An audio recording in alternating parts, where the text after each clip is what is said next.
Assalamualaikum. Kita lanjut ya pelajaran kita mengenai Laravel Inertia View. Nah, di video ini kita akan belajar membuat pagination ya. Jadi silakan teman-teman isi untuk data projectnya nih ya. Silakan ditambahkan. Nah, lalu kita langsung aja ke project controller backend. Nah, jadi karena kita ingin buat pagination, kita ini ya pakai aja di sini langsung paginate. Nah, kita kasih 2 aja. Oke. Latihan kita buat 2. Oke, setelah itu kita bisa simpan. Nah, kemudian kita coba ya. Teks. Oke, dia sudah nggak dapat kan. Jadi teman-teman bisa lihat kalau kita inspect elemen, kita ke network aja. Kita clearkan dulu, kita back. Kita ke home aja ya. Home. Oops, sorry. Ke dashboard. Lalu kita ke text management. Nah, ini kan error nih. Kita lihat indeksnya karena dia sudah berubah. Yang dikasih yaitu bukan lagi projects kemudian nilainya, tapi ada projects kemudian data. Jadi yang kita akan kirimkan ke item list, ini ya di project list, kita bisa ambil aja project seperti ini. Nah, tapi kita kirimkan ke sini, data projects, ini ya. Ini projects, kita bisa kasih data kayak gini. Ini ya, projects data. Atau kita biarkan aja, kita langsung kasih projects. Karena kita juga kan mau gunakan ini ya, atribut yang lainnya nih, objek yang lain. Ada links, ada perfect, total.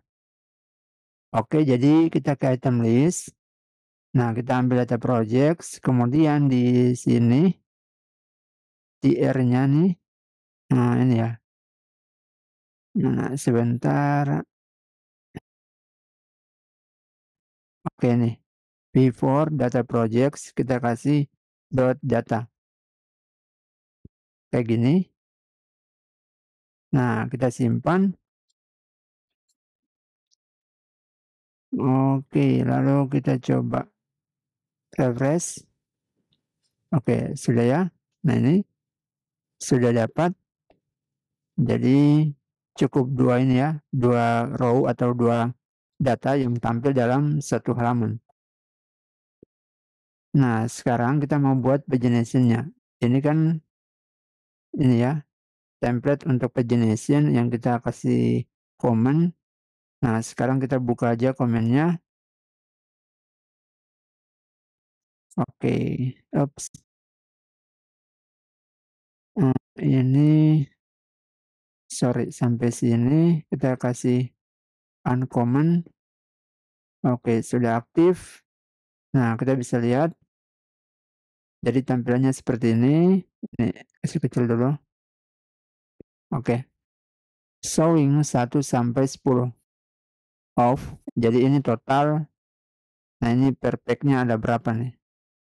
Jadi kita bisa buat untuk showing 1 sampai 10. 10 ini kita buat kayak gini ya. Project. Ini. Oh, sorry, langsung aja ya. Ini data projects.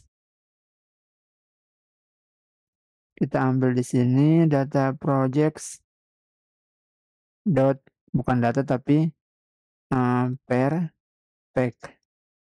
Kayak gini ya, kita simpan. Nah, bisa dilihat 1 sampai 2. Lalu off-nya berarti kita ambil data project total. Oke. Nah, off 5. Jadi jumlah data semua 5. Nah, teman-teman tinggal lihat aja. Wait. kita clearkan dulu. Intinya di sini kita hanya menangani data JSON-nya aja nih. Oke, ini indeks.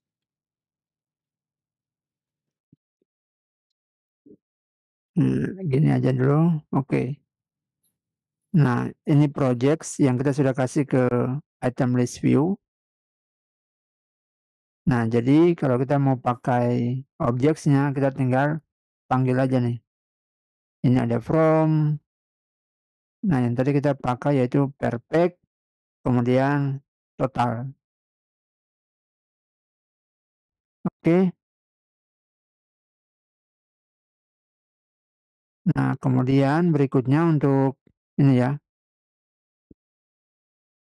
Nah, nav yang ini, jadi links-nya ini kita bisa lihat datanya, yaitu di sini ya, ini links.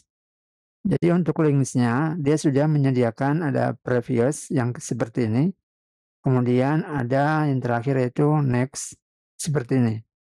Kalau teman-teman tidak ingin gunakan yang seperti ini, ya boleh aja, tinggal nanti ini aja ya, menyesuaikan logikanya. Jadi bisa langsung aja pakai ini, first page URL atau last page URL. Oke, nah sekarang kita terapkan ya. Jadi kita kembali ke sini, ini kita close dulu. Lalu kita bisa lihat ini UL. Oke, ini ya. LI ini untuk yang ini ya, previous. Kita nggak usah pakai yang ini. Oke, kayak gini aja. Kemudian yang lainnya kita bisa delete.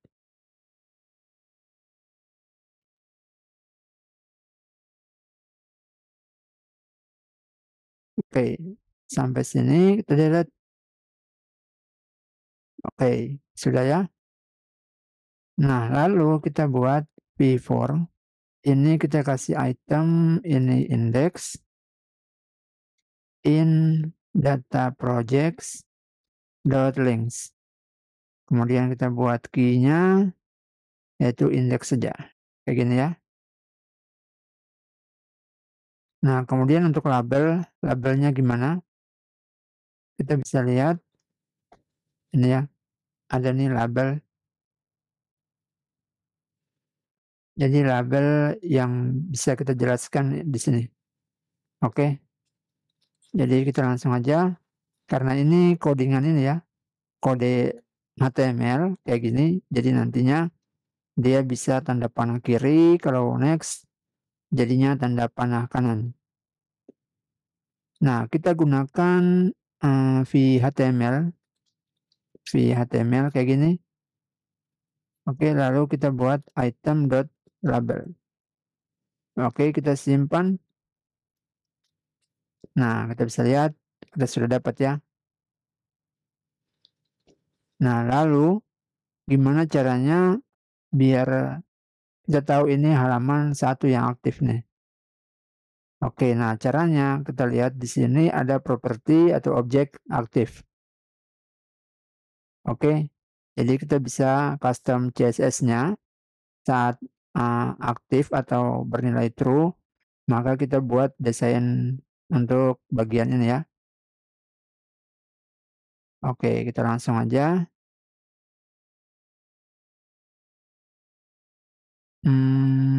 Di sini aja ya. Nah, sebentar gini. Oke. Kita kasih aja. Nah, gini biar nggak bingung, plus sama dengan. Nah, kita buat saat dia aktif, maka kita buat background. Oke, blue. Kita kasih 400, kemudian teksnya kita kasih white saja. Oke, lalu saat hover, kita buat lagi teksnya tetap white. Oke. Kemudian hover kita buat kursornya dia jadi teks kayak gini ya. Nah, jadi ini semua akan aktif jika itemnya tuh aktif bernilai true. Oke, kita simpan. Oke deh, coba kita lihat ya. Nah, oke, sudah. Hanya ini ya. Hovernya ini masih ikut ini. Background ini seperti ini ya. Nah, jadi kita buat saat aktif hover, kita kasih background blue 400 juga. Oke. Nah, nggak ada efek ya. Oke, seperti ini. Nah, selanjutnya bagaimana untuk yang linknya nih? Karena ini kita sudah buat ya. Ini indeks. Kalau kita buat tag sama dengan 2 kayak gini, kita enter. Nah, bisa dilihat. Oke. Nah, sekarang kita kembalikan nih. Kita klik 1, dia bisa aktif ya. Nah, jadi caranya ya kita bisa di sini aja ya. Ahref ini kita kasih klik, kita buat function back to-nya, kita buat item.url. Kita sudah buat di sini back to. Nah, kita buat fungsinya di bawah yaitu const back to sama dengan ini URL. Kita buat router get ini URL. Oke. Nah, seperti ini. Routernya kita belum ambil ya. Jadi kita buat import router punya view. Oh, enggak ada ya. Ada nih ya. Paling bawah router. Oke. Sudah kita simpan. Nah, sekarang kita coba ya. Klik 2. Oke. 3. Oke. 1. Oke. Ini next. Previous. Next. Nah. Oke, jalan ya. Nah, sekarang masalahnya yaitu ketika kita klik ini ya, pencarian di sini A, dia hanya ini kan 2 halaman nih. Tapi saat kita next, nah dia jadi 3 halaman. Nah, jadi ini hilang nih. Nah, kita bisa kondisikan dengan gini get URL. Ya, jadi kita bisa kondisikan seperti ini. Search dot value. Jadi jika ada nilainya ya, maka kita buat key. Nah, kita ambil nih. Search dot value. Nah, tapi jika tidak, maka kita kosongkan. Kasih kosong aja ya. Lalu kita buat di sini preserve state. Ini true. Oke, kita simpan. Nah, lalu kita bisa cek ya. Ini A. Oke, 2 kita next. Nah, dia tetapkan previous. Oke. To do. Yap. Nah, lalu bagaimana jika kita ingin menghilangkan pagination-nya jika halaman kita nih belum lebih dari taruhlah misalnya kita rubah ya jadi 10. Kita nggak mau ada pagination kayak gini ya. Ada 10. Kita klik text. Nah, bisa dilihat. Oke, pagination-nya muncul nih. Nah, ini silakan kalau teman-teman ingin seperti ini. Nah, tapi kita latihan aja. Nah, kita nggak mau bikin seperti itu. Kita bisa buat di nav-nya yaitu if yaitu data projects dot total perfect ya. Sorry, ini perfect. Jadi kita bisa buat perfectnya itu lebih dari 10. Oke. Nah, ini teman-teman bisa ambil lagi untuk yang lebih dinamis, silakan kayak ini ya, lempar lagi variabel atau kirim lagi variabel dari backend. Nah, untuk saat ini di video ini ya kita buat manual aja. Oke, bisa dilihat. Nah, oke demikian ya teman-teman latihan kita mengenai pagination. Terima kasih, semoga bermanfaat. Kita lanjutkan di video berikutnya. Salam programmer.